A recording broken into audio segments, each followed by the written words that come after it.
2020년 5월 9일입니다. 토요일이 벌써 됐습니다. 참 한 주가 빨리 지나가는 것 같습니다. 오늘 말씀은 창세기 9장 8절에서 13절 8절부터 13절까지 말씀 보도록 하겠습니다. 이제 9장 8절 읽겠습니다. 하나님이 노아와 그와 함께한 아들들에게 말씀하여 이르시되. 창세기 9장 1절부터 17절까지 내용은 이 홍수 이후에 하나님께서 주신 축복과 언약의 말씀이 나와 있습니다. 참 감사한 그런 약속의 말씀이죠. 1절에서 복을 주시며 그들에게 이르셨다 말씀하셨다 이렇게 시작하지 않습니까? 그런데 또 오늘 본문 이 8절에도 하나님이 또 노아의 아들들에게 말씀하셨다 이렇게 다시 또 하나님이란 주어와 말씀하신 대상에 대해서 표현하고 있어요. 이렇게 다시 한번 얘기한 이유는 뭐겠습니까? 바로 앞으로 주어질 이 언약, 소위 말하는 무지개 언약이라는 것이죠. 이것이 얼마나 인류에게 복되고 중요한 것인가 하는 것을 강조하는 것이고 또 사람들로 하여금 주목하여 관심을 가지게 하는 그런 이유가 있는 것입니다. 자, 9절과 10절 읽겠습니다. 내가 내 언약을, 이제 내용이 나오죠. 무지개 언약의 내용입니다. 내가 내 언약을 너희와 너희 후손과 너희와 함께한 모든 생물 곧 너희와 함께한 새와 가축과 땅의 모든 생물에게 세우리니 방주에서 나온 모든 것 곧 땅의 모든 짐승에게니라. 앞에서 방주에 들어갈 때 나올 때와 같이 여기도 모두 함께 이런 단어가 반복해서 쓰입니다. 하나님께서 이 공동체에게 주신 약속, 모두에게 주신 약속, 함께 이룰 약속, 그런 이야기죠. 이 언약은 홍수 이전 노아가 방주에 들어가기 전에 이미 약속된 것인데 이제 그 약속이 그들 모두에게 현실적으로 체결되고 있는 그런 모습입니다. 이와 같이 하나님께서는 신실하신 분임을 우리는 잊지 말아야 될 것입니다. 이 신실하신 하나님께서는 이 대홍수의 심판 가운데서 노아와 또 노아와 함께 한 자를 구원하셨을 뿐만 아니라 이제 홍수로 말미암아 황폐해진 세상에 나와서 다시 살아가야 할 앞날을 걱정하는 이 인류를 위하여 다시 찾아오셔서 근심 걱정하지 마라. 내가 너희들의 장래를 보장해 주겠다. 이렇게 약속하시는 것입니다. 그리고 이 언약의 특징, 성격을 우리가 좀 볼 필요가 있죠. 여기서 주목할 것은 이 언약이 일방적인 언약이라는 거예요. 이렇게만 들으면 아니 무슨 이 언약이라는 것이 원래 약속은 상호 계약적인 성격을 가지잖아요. 쌍방이 합의가 돼야 되잖아요.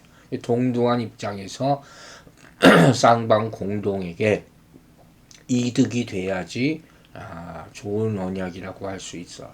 그래서 그런데 오늘 본문에 나오는 것은 그런 언약이 아니에요. 즉 하나님이 이 언약의 대상인 인간과 한마디 타협이나 상의 없이 하나님 혼자 주도적이고 일방적인 언약을 세우셨다 하는 것이에요. 그리고 이 말은 우리에게 나쁜 것이 아니에요. 하나님이 인간의 상태나 태도 여부에 관계없이 다시 말해서 인류가 당신을 또다시 배신하고 반역하고 부패하는 일이 있어도 벌써 그렇게 되면 쌍방이 동등한 위치가 아니지 않습니까? 그런데 그럼에도 불구하고 상관하지 않으시고 하나님께서 언약을 맺으셨다. 즉 그 내용은 바로 더 이상 물로서 심판하지는 않으시겠다. 이런 언약을 맺어 주신 것이 우리 쪽으로 보면 인간의 입장에서 보면 이것은 전적인 은혜가 되는 것이라는 것이. 또 한 가지, 이 언약은 보통 사람 사이의 언약은 깨어집니다. 수많은 언약, 약속이 한쪽의 잘못으로 말미암아 혹은 욕심으로 말미암아 깨어지는 경우가 많습니다. 그래서 위약금이라는 것까지 있지 않습니까? 그러나 이 전능하신 하나님의 언약은 하나님의 절대적 권위에 따라서 반드시 성취되는 언약이다. 이것이 하나님의 언약의 특징이죠. 그리고 이것은 오늘 본문에 나오는 이 무지개 언약뿐만 아니라 하나님의 언약의 책이라고 말할 수 있는 성경에 나오는 모든 말씀에 적용된다 하는 사실을 믿어야 되겠습니다. 자, 그리고 이 언약의 특징, 하나님이 우리에게 주신 언약이라는 이 말씀의 특징이 뭡니까? 바로 세우리니 하는 10절에 나오는 말씀이에요. 세운다, 일으킨다 하는 내용이에요. 즉 하나님의 지금 의지를 나타낸과 함께 동시에 앞으로도 지속적으로 견고하게 세워갈 것이다 하는 그런 의지까지 담고 있는 것이죠. 이와 같이 성경은 하나님의 확고하고 지속적인 의지로 세워졌어요. 그러므로 1.1획도 그릇됨, 잘못됨이 없고 또 그 말씀이 그대로 다 이루어지는 것입니다. 여기 나오는 모든 생물, 이 모든 생물이라고 그랬죠. 이게 숨쉬는 살아있는 모든 것을 말하는 것이죠. 즉 이와 같은 언급을 한 이유는 이제까지 하나님은 노아에게 주로 말씀하시고 이제 얼마 전에는 노아와 노아 아들들을 대상으로 말씀하기 시작했죠. 근데 이제 홍수 심판이 끝나고 이제 막 새로운 언약을 맺으시는 데 있어서는 노아와 노아의 가족들은 물론 그 후손들 이렇게까지 표현했어요. 자, 또 앞으로 태어날 모든 인류, 또 본문이 말하는 숨쉬는 살아있는 모든 생물까지 직접 대상으로 하고 있다는 거예요. 점점 하나님이 직접 간섭이 확대되고 있는 것이죠. 홍수 심판은 노아와 노아 가족 그리고 이 땅에 사는 모든 생물에게 다 영향을 미쳤습니다. 그러므로 이 무지개 언약 또한 모든 생물들에게 다 알리는 것이, 그래서 이 피조물들을 안심시키고 있는 그런 하나님의 세밀한 모습을 보여주는 것이죠. 그로 말미암아 이 노아 대홍수 사건을 일으키신 이유가 인류의 멸절에 주안점을 두는 것이 아니라 노아를 중심으로 한 새로운 세상을 창조하기 위한 하나님의 사역이라 하는 것을 보여주고 있는 것입니다. 자, 이제 11절 말씀 보겠습니다. 내가 너희와 언약을 세우리니 다시는 모든 생물을 홍수로 멸하지 아니할 것이라. 땅을 멸할 홍수가 다시 있지 아니하리라. 아멘. 그 내용이 자세히 나오죠. 온 세상을 멸절시키는 홍수, 물론은 심판하지 않으실 것이다. 물론 국지적으로 홍수가 날 수 있죠. 태풍도 불 수도 있죠. 그러나 노아 홍수와 같은 그런 어마어마한 재앙, 세상 전체를 다 쓸어버리는 그런 홍수는 없을 것이다 하는 그런 말씀이에요. 왜 이런 말씀을 주셨을까요? 사실 이 홍수 심판을 경험한 노아나 노아의 가족들, 아마 이 홍수에 대한 공포가 마음속에 깊이 남아있을 것입니다. 그래서 어떨 것 같아요? 이제는 하늘만 쳐다봐도 구름이 뜬다 하면 겁이 났을 거예요. 어머, 또 비가 오려나. 또 비 오면 또 홍수가 나면 어떡하나. 사람의 마음이 그렇게 약한 겁니다. 그래서 어떻게? 하나님은 하늘을 보는 순간 이 구름보다 무지개를 보여주시는 것이 맞죠? 여러분, 그래서 심판에 대한 두려움과 공포를 싹 잊어버리고 하나님의 은혜, 홍수를 이제 그치게 해주셨지 하는 하나님의 약속을 떠오르게 하는 거예요. 여러분 상상해 보세요. 비가 많이 오면 어디 간밤에도 비바람이 정말 지금까지 많이 이렇게 불고 있는 것 같은데 기온도 많이 떨어졌죠. 근데 이 비가 다 그치고 나서 무지개가 딱 떠오르면 어떻습니까, 여러분? 얼마나 아름답습니까? 바로 그 이유가 여기에 있는 것이에요. 하지만 또 한 가지 우리가 잊지 말아야 될 것은 이 말씀이 이제는 더 이상 심판이 없다는 그런 얘기는 아니라는 것이에요. 비록 물로 심판하는 것은 없어집니다. 그러나 세상 마지막 날 사람들이 노아의 시대와 같이 먹고 마시고 향락에 젖어 있을 때 예수 그리스도께서 임하셔서 홍수 심판보다 더 두려운, 물 심판보다 더 무서운 불심판으로서 모든 죄악을 징벌하실 것이다 하는 약속이 남아 있습니다. 그러면 우리는 그때와 시는 알지 못하지만 항상 깨어서 그날을 준비해야 할 것입니다. 9장 12절 말씀 보겠습니다. 하나님이 이르시되 내가 나와 너희와 및 너희와 함께하는 모든 생물 사이에 대대로 영원히 세우는 언약의 증거는 이것이라. 자, 여기서 영원히 세우는 언약. 참 우리에게는 긍정적인 말씀이죠. 창조, 이 하나님께서 세우신 그 모든 창조라는 과정 가운데서 지속되는 상태를 보여주는 것이죠. 그래서 이것은 영원히 세운다 하지만 제한된 의미를 가지고 있어요.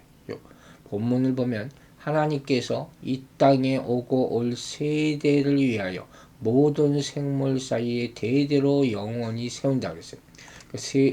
모든 세대를 위하여 언약을 세울 것을 보여주면서, 바꿔 말하면 언제 있을지 모르는 종말의 때, 즉 하나님만이 아시는 그때까지 이 땅에 있게 될 모든 세대들에게 언약의 당사자가 된다는 것을 선언하시는 거예요.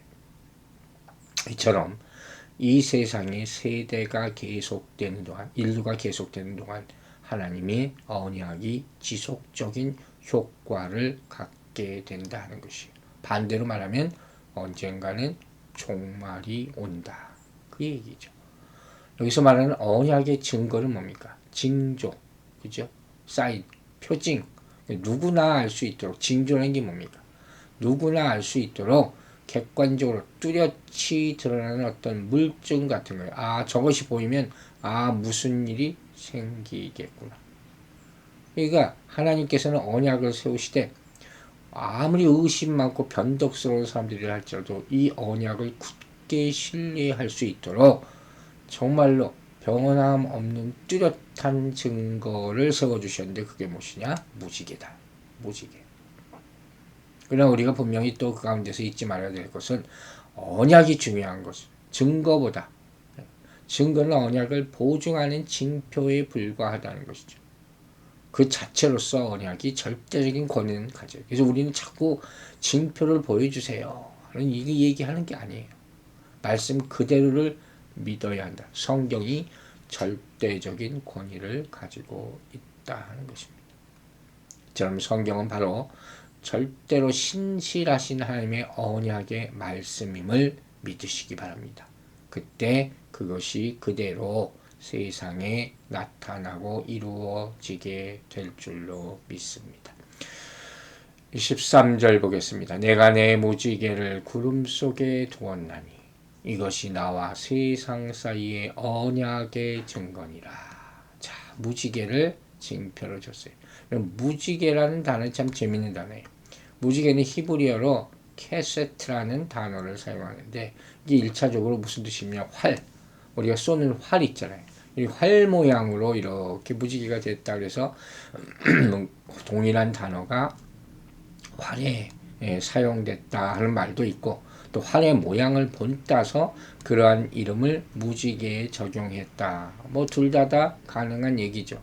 어쨌든 중요한 것은 자연의 세계, 자연의 모습과 인간의 도구의 이름이 서로 연결될 수 있다는 거예요. 그러니까 이 언어를 사용하는 언어학자들이 연구하는데 아주 귀중한 관점을 제시하는 거죠. 한자죠. 한자가 뜻글자잖아요. 다 이렇게 그림이 그림 사실은. 그 그림을 모양을 이렇게 글자로 이렇게 자연의 모습을 만든 것이 한자거든요. 그와 같이 해석하면 성경도 아주 재밌게 해석할 수 있다는 말씀을 제가 몇 차례 드린 바 있습니다. 그래서 어떤 사람은 이 고대 근동에서는 무지개는 신의 무기인 활을 가리킨다. 이렇게 해석한 사람도 있었어요. 무지개로 상징되는 활이 구름 가운데 걸어두는 그런 모습이 되는 거예요. 구름 위에 무지개가 나타나니까. 그 말의 뜻은 무엇이냐? 더 이상 그 활, 즉 무지개를 무기로 사용하지 않겠다. 즉 하나님이 홍수를 통해서 이 세상을 심판하는 전쟁 행위를 그만두시겠다. 활이 전쟁을 상징하니까. 그렇게도 재밌게 상징적으로 해석하는 것입니다. 즉 궁극적으로 하나님과 인간 사이의 전쟁이 끝났다. 이제 평화다 하는 것이죠. 그러니까 이방 신화 가운데도 이런 무지개, 활 연관되는 그런 이야기가 많이 나온다는 것을 알 수가 있습니다. 이 얘기는 노아의 홍수 사건, 많은 민족들에게 그 이야기가 남아있죠. 그와 같이 또 여기 무지개 언약도 이 세계 각 지역에 흩어진 인류의 후손들 사이에도 많이 남아있다 하는 것이에요. 그러므로 우리는 이 노아 홍수 사건이 온 지구를 덮은 홍수로서 명백한 역사적인 사실임을 믿어야 되고 그로 말미암아 모든 인류가 공통된 기억을 가지게 되었다 하는 사실을 깨닫게 되는 것입니다. 우리는 하나님이 주신 언약을 잊지 말아야 할 것입니다. 어떤 두려움이 닥쳐와도 하나님의 말씀을 붙잡고 이겨내는 여러분들과 저가 되기를, 교회가 되기를 주의 이름으로 축원합니다. 기도하겠습니다. 하나님 아버지 감사합니다.